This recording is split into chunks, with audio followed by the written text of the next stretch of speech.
মাননীয় আমাদের মুখ্য সচিব তো যে খুব সংক্ষেপে এক্স্যাক্টলি যে টু দ্য পয়েন্ট কথা আছে আপনাদেরকে বলে দিয়েছেন। এর মধ্যে আর কিছু আমার যোগাযোগ নেই, কি জাস্ট এটাই আছে কি আমরা সবসময় প্রস্তুত আছি। we will take all steps to ensure that all our people in the state সব সুস্থ থাকুক আর সেফ থাকুক, এটা আমাদের সবসময় চেষ্টা থাকবে। Thank you.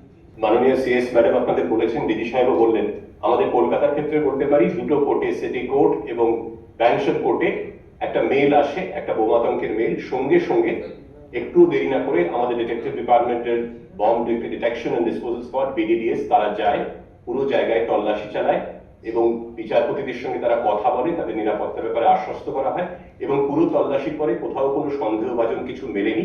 কিন্তু আমরা সর্বোচ্চ গুরুত্ব দিয়ে বিষয়টা দেখেছি এবং বিচার ব্যবস্থা এবং বিচারপতি এবং যারা বিচার প্রার্থী তাদের নিরাপত্তা আমাদের সর্বোচ্চ অগ্রাধিকার।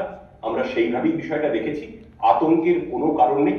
আর এই মেলটি ও ছিল এবং মেলটি কে কি কারণে কোথাও করেছিল সেটাও আমরা খতিয়ে দেখব। অযথা আতঙ্ক ছড়ানোর যদি চেষ্টা কেউ করে থাকে, কেউ বা তারা করে থাকে, তাদের বিরুদ্ধে সেটাও খতিয়ে দেখে আমরা কিন্তু কঠোর আইনি ব্যবস্থা নেব।